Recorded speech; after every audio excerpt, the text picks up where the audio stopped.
Mga pagbasa ng mga salita ng makapangyarihang Diyos. Ukol sa paghahangad sa katotohanan. Ang kahulugan ng paghahangad sa katotohanan 10.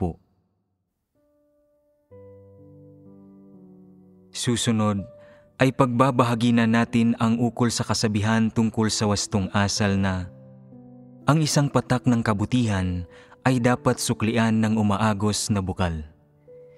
Nakikita naman ninyo, bawat isa sa mga kasabihang ito tungkol sa wastong asal ay lubhang mabulaklak at makayanig lupa na para bang ang bawat isa ay puno ng isang klase ng magiting na diwa at ng mga katangian ng mga dakilang tao at imposibleng makamit ng isang pangkaraniwan o ordinaryong tao.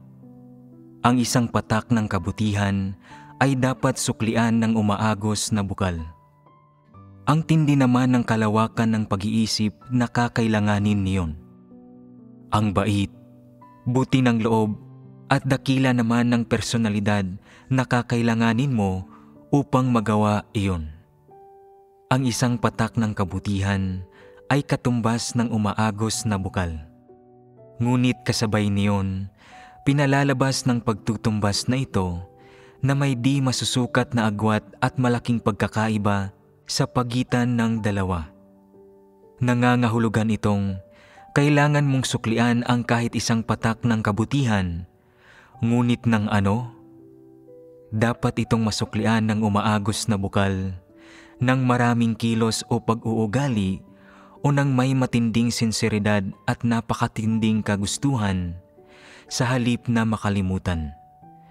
Ganito karami ang kinakailangan upang masuklian ang isang patak ng kabutihan, at kung susuklian mo ito ng anumang mas kaunti roon, wala kang konsiyensya. Ayon sa lohikang ito, hindi ba't ang taong nagpakita ng kabutihan ang siya ring hindi patas na nakikinabang sa huli?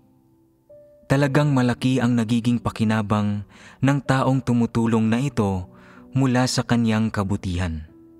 Nagpapakita siya ng kabaitan sa pamamagitan ng pagbibigay ng isang patak ng kabutihan at nakakukuha ng umaagos na bukal bilang kapalit.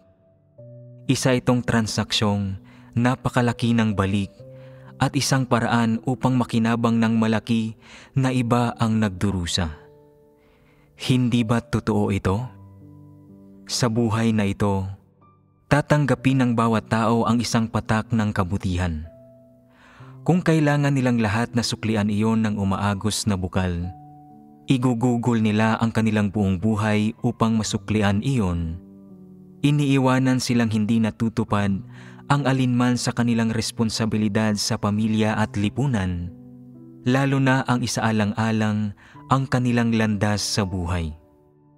Kung magtatamasa ka ng isang patak ng kabutihan, ngunit mabibigo kang suklian iyon ng umaagos na bukal, makukundina ka ng iyong konsyensya at ng lipunan, at isang rebelde, kontrabida, at walang utang na loob, at hindi tao ang magiging tingin mo sa iyong sarili. Ngunit paano kung kayang suklian ng isang tao ang kabutihang iyon ng umaagos na bukal? Sasabihin niya, wala ng taong mas may konsyensya kaysa sa akin, dahil kaya kong suklian ang isang patak ng kabutihan ng umaagos na bukal. Sa ganitong paraan, makikita ng taong minsang tumulong at nagpakita ng kabutihan sa akin kung anong klase ako ng tao, at kung nalugi siya o hindi sa pagtulong sa akin, at kung naging sulit sa kanya ang pagtulong sa akin. Sa ganitong paraan, kailanman ay hindi niya ito makalilimutan at mahihiya pa nga siya. Bukod pa roon, patuloy ko siyang babayaran. Yamang kaya kong suklian ang isang patak ng kabutihan ng umaagos na bukal, hindi ba't isa akong taong may marangal na pagkatao? Hindi ba't isa akong maginoo? Hindi ba't isa akong dakilang tao? Hindi ba't karapat-dapat akong hangaan? Pupurihin at papalakpakan siya ng lahat at mapupukaw nito ng matindi ang kaniyang damdamin, kaya't sasabihin niya, "Yamang pinupuri ninyo ako bilang isang mabait na tao, isang taong may marangal na karakter, isang halimbawa sa mga tao, at isang huwaran ng moralidad ng sangkatauhan. Pagkamatay ko, dapat kayong magtayo ng monumento para sa akin at sulatan ang aking lapida ng, ang taong ito ay isang huwaran ng kasabihang, ang isang patak ng kabutihan ay dapat suklian ng umaagos na bukal, at matatawag na isang halimbawa ng moralidad ng sangkatauhan." Ngunit kahit pagkatapos maitayo ang monumento, sa palagay niya ay dapat din silang gumawa ng luwad na ribulto sa kanyang imahe at ilagay ito sa templo. Pagkatapos ay isulat dito ang tanyag niyang pangalan, "Dambana ng Diyos, ganito at ganyan." At maglagay ng isang altar ng insenso sa ilalim nito, kung saan kailangan siyang bigyan ng lahat ng mga handog ng insenso, nang sa gayon ay tuloy-tuloy itong masunog para sa kaniyang kapakanan. Dagdag pa rito, kailangang magkaroon ang mga tao ng maliliit na ribulto niya sa kanilang mga tahanan at magsunog ng insenso at yumuko sa lupa para sa kanya ng 3 beses sa isang araw, at turuan ang kanilang mga anak at apo at ang mga nakababatang henerasyon na maging katulad niya.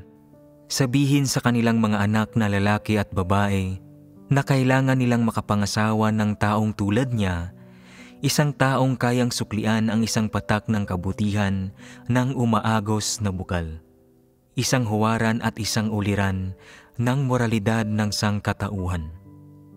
Ang tradisyonal na paraan ng pagtuturo ng mga Tsino ay turuan ang kanilang mga anak na maging mabubuting tao at pagbibigay diin sa pagkilala sa kabutihan at pagsisikap na masuklian ito. Kung makatatanggap ka ng isang patak ng kabutihan, kailangan mo itong suklian ng isang buhay ng pagsusumikap na ang ibig sabihin ng umaagos na bukal. Paglaki ng mga bata, ganoon din nila tinuturuan ang mga susunod na henerasyon, kung kaya't nagpapatuloy ito, ipinapasa-pasa mula sa isang henerasyon sa kasunod. Kapag kayang suklian ng gayong tao ang isang patak ng kabutihan ng umaagos na bukal, nakamtan na rin niya ang sukdulan niyang mithiin. Ano ang mithiing kanyang nakamtan? Ang makilala at matanggap ng mga makamundong tao at ng lipunan. Siyempre, pangalawa na ito. Ang pinakamahalagang bagay ay naisabit ng mga tao ang kanyang larawan sa kanilang mga dingding at maghandog sa kanyang ribulto, at na matamasa niya ang nasusunog na insenso ng mundong ito mula sa bawat henerasyon, at na maipasa-pasa ang kanyang diwa at mga ideya sa mundo at makakuha ng papuri sa mga susunod na henerasyon ng mga tao. Sa huli, pagkatapos magpakasasa sa nasusunog na insenso ng mundong ito, ano ang nangyayari sa kanya? Nagiging isa siyang haring diablo at natupad na sa wakas ang kaniyang mithiin. Ito ang sukdulang kalalabasan ng paggawang tiwali ni Satanas sa sangkatauhan. Sa simula, tinatanggap lamang ng mga tao ang isang ideya sa tradisyonal na kultura tungkol sa wastong asal, tulad ng kabutihang loob, pagiging matuwid, kagandahang asal, karunungan at pagiging mapagkakatiwalaan. Kalaunan, sumusunod na sila sa kinakailangan ng ideyang ito, nagpapakita ng halimbawa sa iba sa pamamagitan ng puspusang pagsasagawa sa ideya at sa kinakailangang ito at pagsunod sa mga iyon, at nakakamit nila ang mithiin ng pagiging isang uliran at huwaran ng moralidad para sa natitira sa sangkatauhan. Tapos pagkamatay nila, nag-iiwan sila ng mabuting reputasyon na ipinapasa-pasa sa mga henerasyon. Sa wakas, Nakukuha nila ang kanilang ninanais na malanghap ang nasusunog na insenso ng mundong ito sa loob ng maraming taon at maging isang hari ng mga demonyo. Isa ba itong mabuting bagay? Hindi. Bakit sinasabi ninyong hindi ito isang mabuting bagay? Ito ang sukdulang layong hinahangad sa buhay ng isang hindi mananampalataya. Sinasang-ayunan niya ang mga ideya tungkol sa isang partikular na wastong asal, pagkatapos ay nangunguna sa pamamagitan ng pagiging halimbawa, sinisimulan ang pagpapatupad sa mga moral na kinakailangang ito hanggang sa huli ay dumarating siya sa puntong pinupuri na siya ng lahat bilang isang mabuting tao, isang mabait na tao, at isang kilalang tao, at isang taong may marangal na karakter.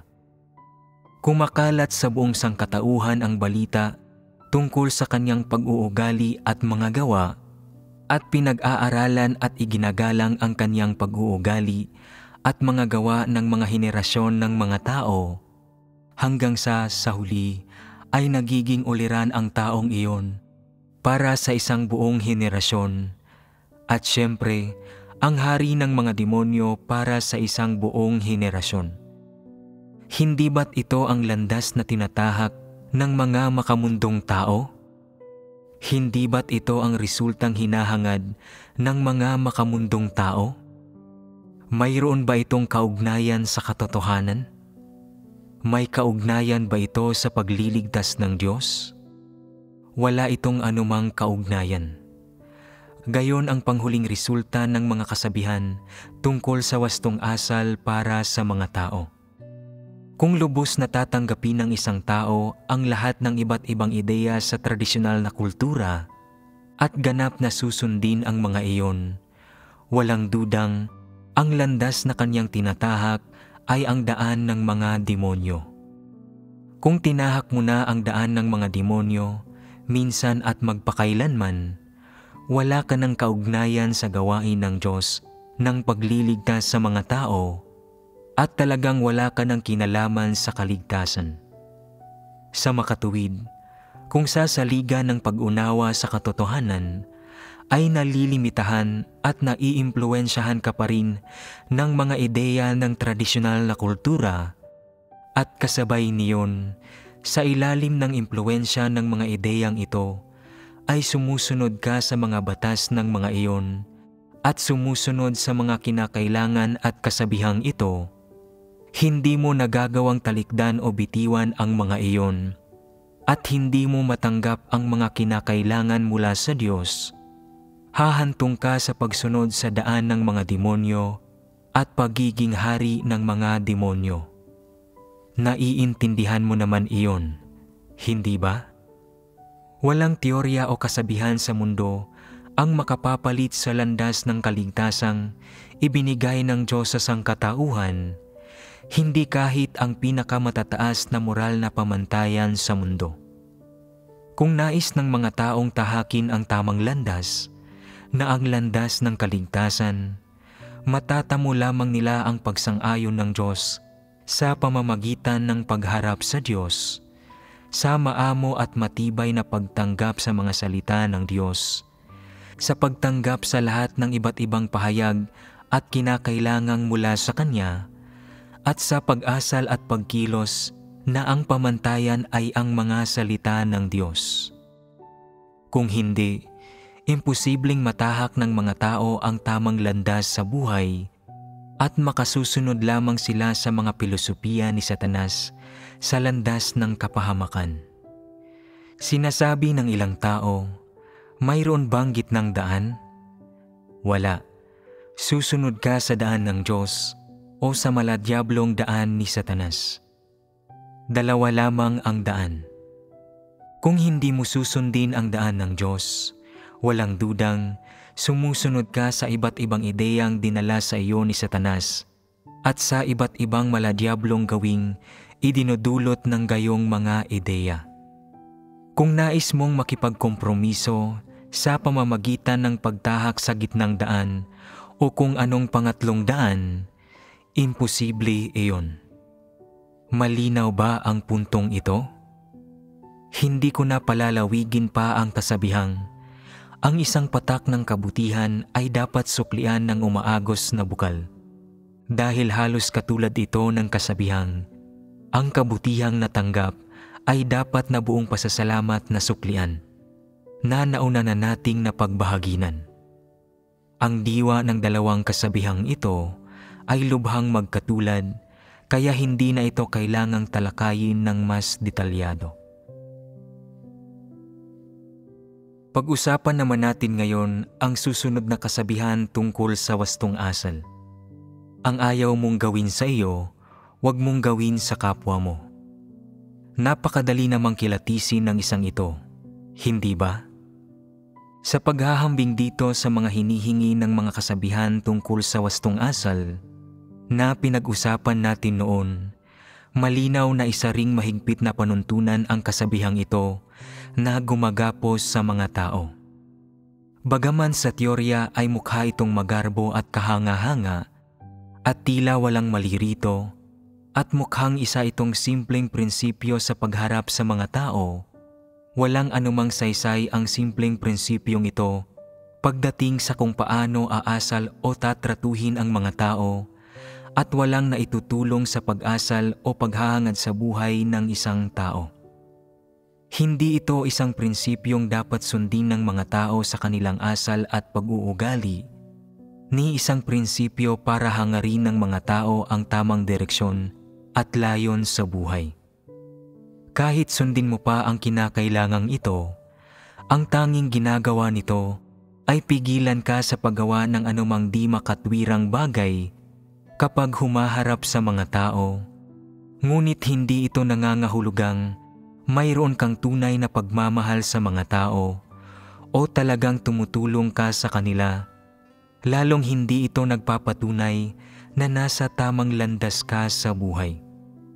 Sa literal na diwa, ang ibig sabihin ng ang ayaw mong gawin sa iyo, huwag mong gawin sa kapwa mo, ay na kung hindi mo gusto ang isang bagay o hindi mo gustong gawin ang isang bagay, hindi mo rin dapat ipilit ito sa ibang mga tao.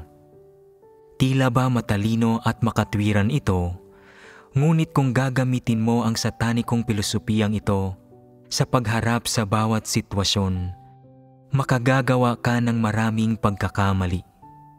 Malamang na masasaktan, maililigaw o mapipinsala mo pa nga ang mga tao.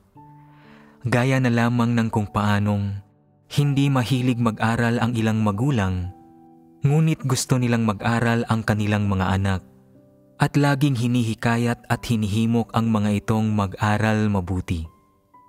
Kung iaangkop mo rito ang hinihingi na ang ayaw mong gawin sa iyo, huwag mong gawin sa kapwa mo, hindi dapat pilitin ng mga magulang na ito ang kanilang mga anak na mag-aral dahil sila mismo ay hindi nasisiyahan doon. May ibang tao na nananalig sa Diyos, ngunit hindi hinahangad ang katotohanan. Subalit sa puso nila ay alam nila na ang pananalig sa Diyos ang tamang landas sa buhay. Kung nakikita nilang hindi sumasampalataya sa Diyos at wala sa tamang landas ang kanilang mga anak, hinihimok nila ang mga ito na manalig sa Diyos. Kahit na hindi nila mismo hinahangad ang katotohanan, gusto pa rin nilang hangarin ito ng mga anak nila at pagpalain ang mga ito. Sa ganitong sitwasyon, kung susunod sila sa kasabihang, ang ayaw mong gawin sa iyo, huwag mong gawin sa kapwa mo, hindi dapat pilitin ng mga magulang na ito ang kanilang mga anak na manalig sa Diyos. Magiging alinsunod iyon sa satanikong pilosopiyang ito, ngunit masisira rin nito ang pagkakataon ng kanilang mga anak na maligtas. Sino ang responsable sa resultang ito? Hindi ba't nakapipinsala sa mga tao ang tradisyonal na kasabihan tungkol sa wastong asal na hindi paggawa sa kapwa mo nang ayaw mong gawin sa iyo? Heto pa ang isang halimbawa. May ilang magulang na hindi kontento sa pamumuhay ng dedekado at masunurin sa batas. Hindi sila handang pagpaguran ang lupa o magtrabaho para suportahan ang kanilang pamilya. Sa halip ay mahilig silang mandaya, manloko o magsugal, gumamit ng mga di matuwid na pamamaraan upang kumita ng hindi marangal, nang sa gayon ay magkaroon sila ng marangyang buhay, magpakasaya at magpakaligaya sa laman. Ayaw nilang magtrabaho ng marangal o sumunod sa tamang landas. Ito ang hindi nila ninanais, hindi ba? Alam nila sa kanilang puso na hindi ito maganda. Sa sitwasyong ito, paano nila dapat turuan ang kanilang mga anak? Tuturuan ng mga normal na tao ang kanilang mga anak na mag-aral ng mabuti at magpakadalubhasa sa isang kasanayan upang makahanap ang mga ito ng magandang trabaho sa hinaharap, at hinihikayat ang kanilang mga anak na sumunod sa tamang landas. Ito ang pagtupad sa responsibilidad ng isang tao bilang isang magulang. Hindi ba? Tama ito. Ngunit kung susunod sila sa kasabihang, ang ayaw mong gawin sa iyo, huwag mong gawin sa kapwa mo. Sasabihin nila, "Anak, tingnan mo ako. Kaya kong gawin ang lahat ng klase ng bagay sa buhay. Gaya ng pagkain ng marangya, madalas na pagpunta sa mga bayarang babae at pagsusugal. Nakararaos ako sa buhay kahit hindi ako nakapag-aral o natuto ng kasanayan. Matuto ka sa akin sa hinaharap. Hindi mo kailangang pumasok sa paaralan at mag-aral ng mabuti. Matuto kang magnakaw, mandaya at magsugal. Pwede ka pa ring magkaroon ng komportabling buhay sa mga natitirang araw ng buhay mo. Tama bang gawin iyon? Mayroon bang ganitong magturo sa kanilang mga anak?" Wala. Ito ay, ang ayaw mong gawin sa iyo, huwag mong gawin sa kapwa mo, hindi ba? Hindi ba't lubos nang napabulaanan ng mga halimbawang ito ang kasabihang ito? Walang anumang tama rito. Halimbawa, hindi minamahal ng ilang tao ang katotohanan. Nagnanasa sila ng mga kaginhawahan ng laman at naghahanap ng mga paraan para magpakatamad sa pagganap ng kanilang tungkulin. Ayaw nilang magdusa o magbayad ng halaga. Iniisip nila na maganda ang sinasabi ng kasabihang, ang ayaw mong gawin sa iyo, huwag mong gawin sa kapwa mo, at sinasabi nila sa mga tao, dapat kayong matuto kung paano magsaya. Hindi ninyo kailangang isagawa ng maayos ang inyong tungkulin o maghirap o magbayad ng halaga. Kung maaari kayong magpakatamad kayo. Kung maaari kayong maging pabasta-basta sa isang bagay, gawin ninyo iyon. Huwag ninyong masyadong pahirapan ang sarili ninyo. Tingnan ninyo, ganito ako mamuhay. Masarap. Hindi ba? Perpekto talaga ang buhay ko. Pinapagod ninyo ang sarili ninyo sa pamumuhay ng ganyan. Dapat kayong matuto sa akin. Tumutugon ba ito sa hinihingi na ang ayaw mong gawin sa iyo, huwag mong gawin sa kapwa mo? Kung kikilos ka sa ganitong paraan, isang tao ka ba na may konsiyensya at katwiran? Kung mawalan ng konsiyensya at katwiran ang isang tao, hindi ba't wala siyang kabutihan? Ang tawag dito ay kawalan ng kabutihan. Bakit ganito ang tawag natin dito?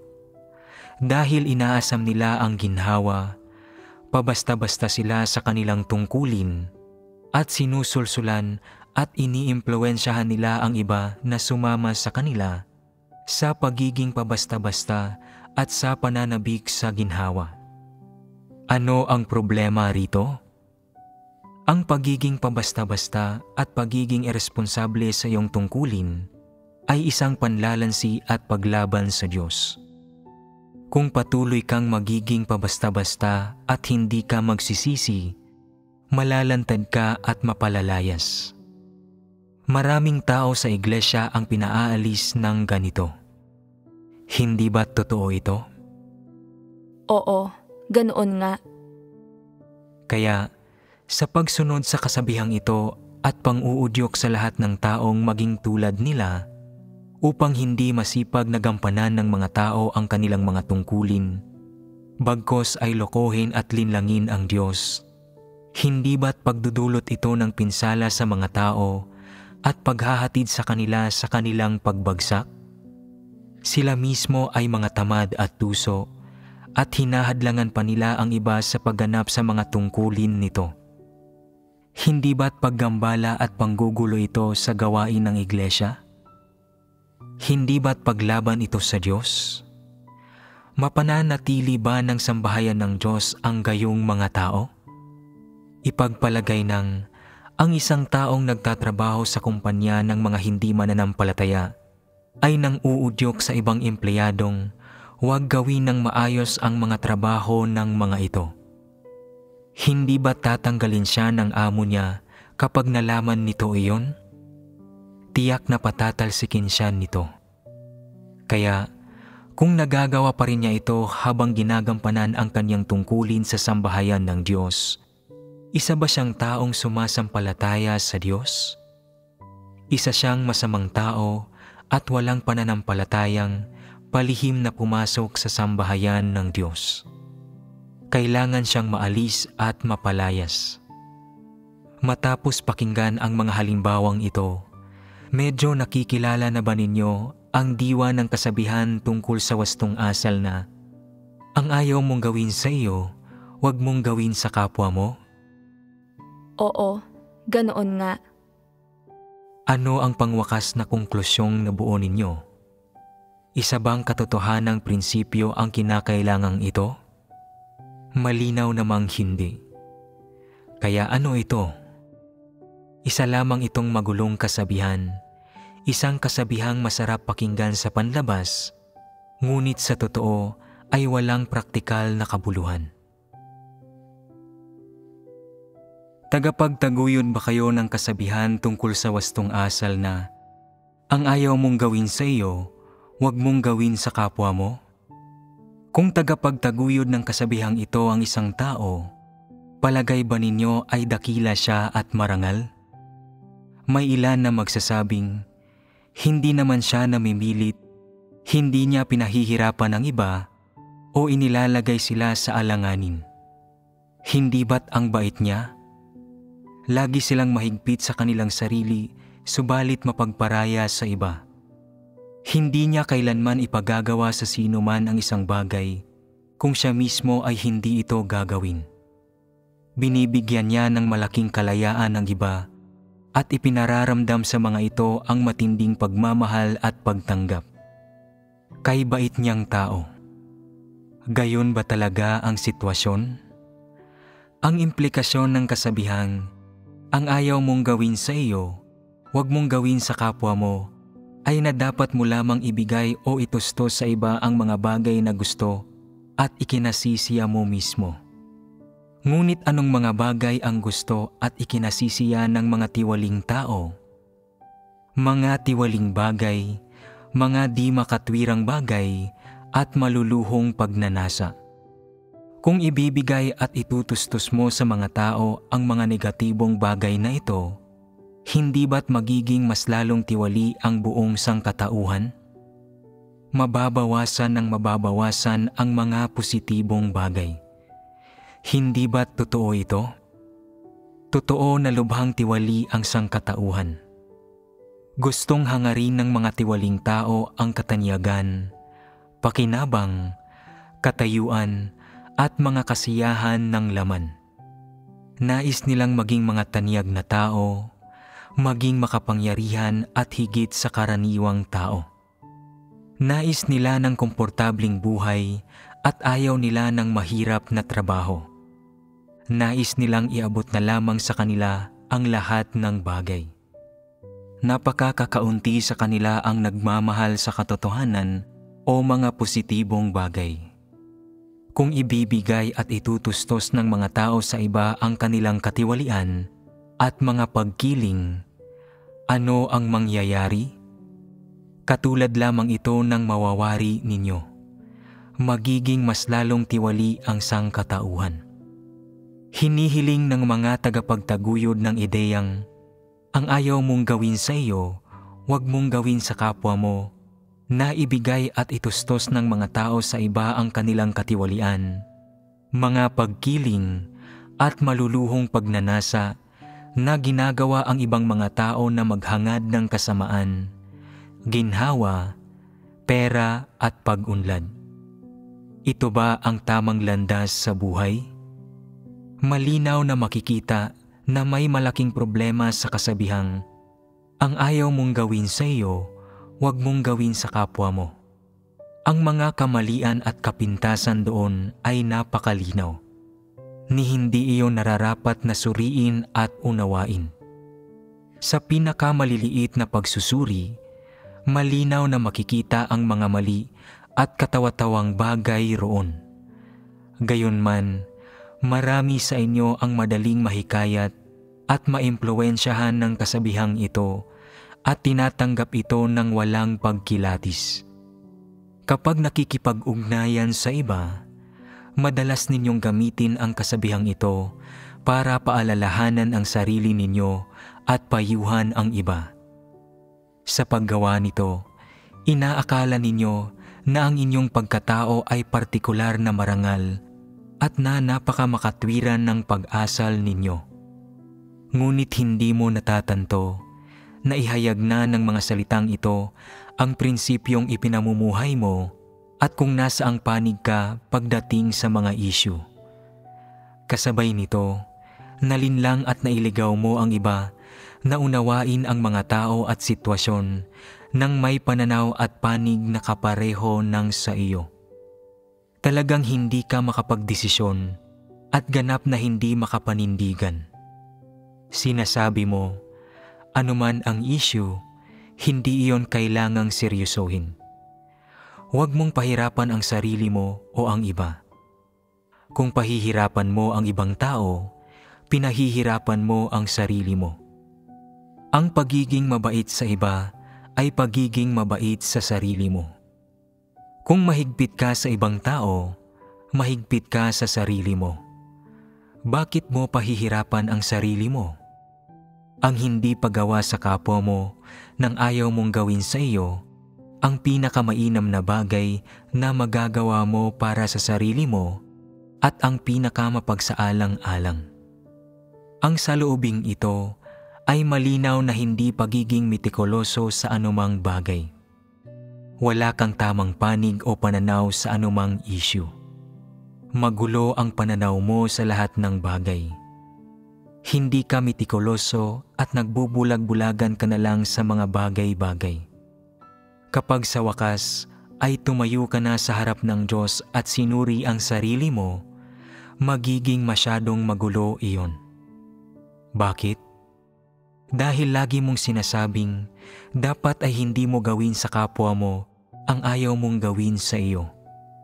Lubha itong nakapapanatag at nakasisiya, ngunit kasabay nito ay magdudulot ito sa iyo ng malaking problema, kaya hindi ka magkakaroon ng malinaw na pananaw o panig sa maraming bagay.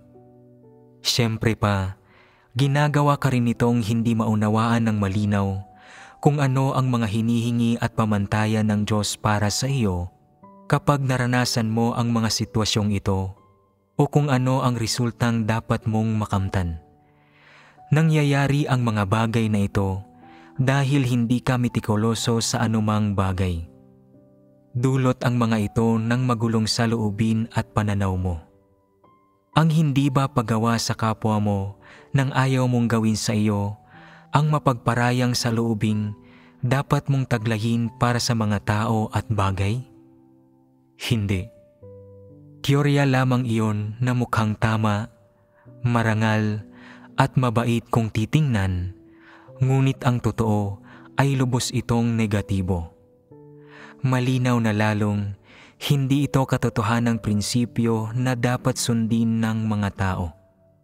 Hindi ipinag-uutos ng Diyos na huwag gawin ng mga tao sa kapwa nila ang ayaw nilang gawin sa kanila, Sa halip ay hinihiling niya sa mga tao na maging malinaw sa mga prinsipyong dapat nilang sundin kapag nahaharap sila sa iba't ibang sitwasyon.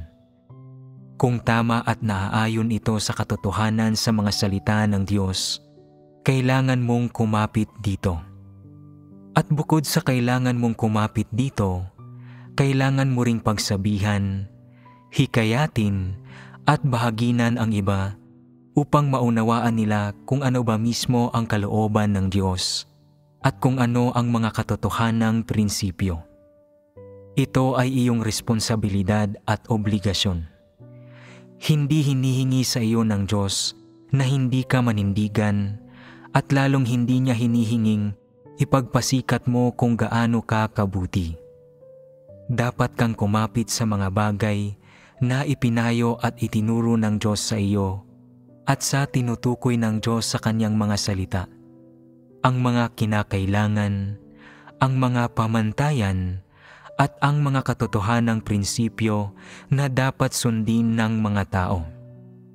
Hindi ka lamang kailangang kumapit sa mga iyon at panghawakan ang mga iyon magpakailanman, bagkus ay kailangan mo ring isagawa ang mga katotohanang prinsipyong ito sa pamamagitan ng pagiging halimbawa, gayon din ay hikayatin, pangasiwaan, tulungan at gabayan ang iba na kumapit, sumunod at isagawa ang mga iyon sa parehong paraang ginagawa mo.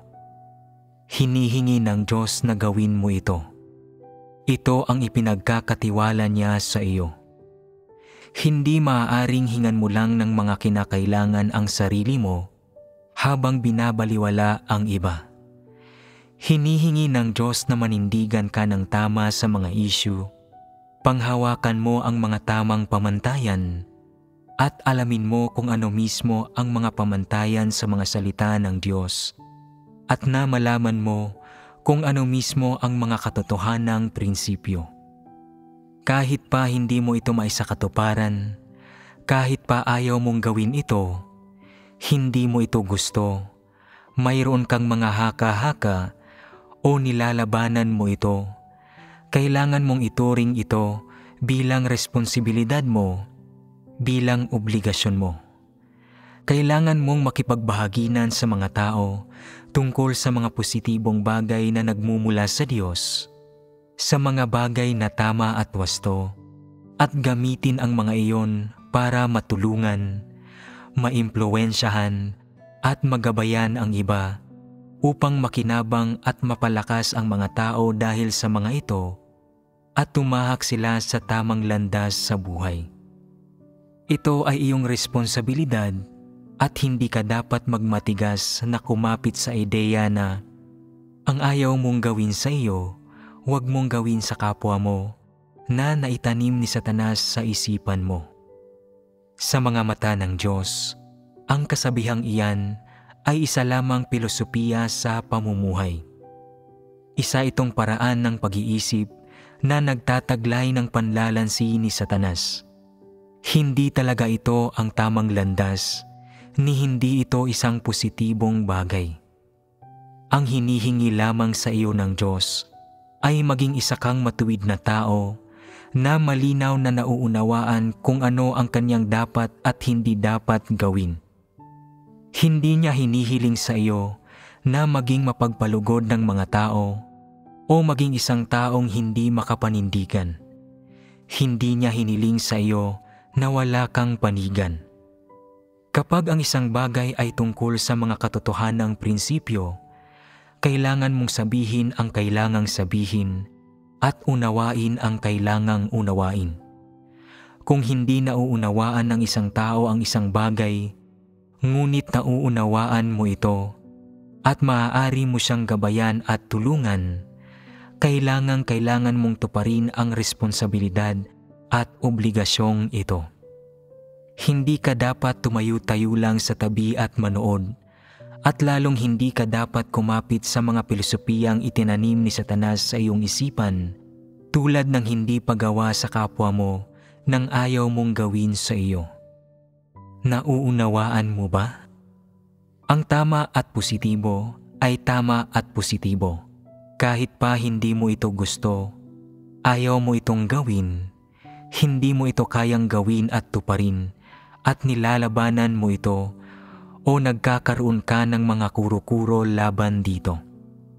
Hindi magbabago ang diwa ng mga salita ng Diyos at ng katotohanan dahil lamang may mga tiwaling disposisyon at may mga partikular na emosyon, damdamin, pagnanasa at kuro-kuro ang sangkatauhan. Ang diwa ng mga salita ng Diyos at ng katotohanan ay hinding-hindi magbabago kailanman. Sa sandaling malaman, maunawaan, maranasan at matamumo ang mga salita ng Diyos at ang katotohanan, obligasyon mong ibahagi sa iba ang iyong mga karanasan at patotoo. Tutulutan nito ang mas marami pang taong makaunawa sa kalooban ng Diyos, makaintindi at makapagtamo sa katotohanan, makaunawa sa mga hinihingi at pamantayan ng Diyos, at makaintindi sa mga katotohanang prinsipyo. Sa paggawa nito, magtatamo ang mga taong ito ng isang landas ng pagsasagawa kapag nakahaharap sila ng mga suliranin sa kanilang pang-araw-araw na buhay at hindi sila malilito o maigagapos ng iba't ibang ideya at pananaw ni Satanas. Ang kasabihan tungkol sa wastong asal na, ang ayaw mong gawin sa iyo, huwag mong gawin sa kapwa mo, ay talaga at tunay na tusong pakana ni Satanas upang kontrolin ang mga isipan ng mga tao. Kung lagi mo itong susundin, isa kang taong namumuhay ayon sa mga satanikong pilosopiya. Isang taong ganap na nabubuhay sa isang satanikong disposisyon. Kung hindi mo susundan ang daan ng Diyos, hindi mo mahal o hinahangad ang katotohanan.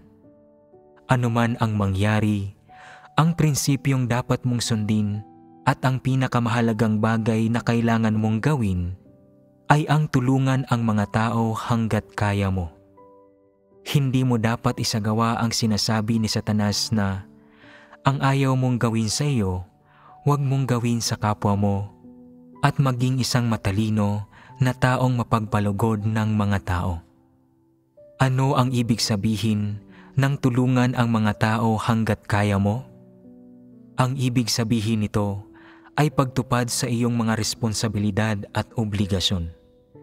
Sa sandaling makita mo na bahagi ng iyong mga responsibilidad at obligasyon ang isang bagay, dapat kang magbahagi tungkol sa mga salita ng Diyos at sa katotohanan. Ito ang ibig sabihin ng pagtupad sa iyong mga responsibilidad at obligasyon.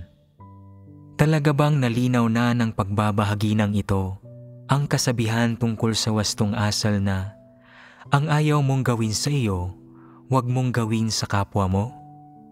Naunawaan na ba ninyo ito? Medyo madaling kilatisin ang kasabihang ito at matutukoy ninyo kung ano ang mali rito nang hindi ito masyadong pinag-iisipan. Napakakatawa-tawa talaga nito, kaya hindi na ito kailangang mas detalyado pang pagbahaginan.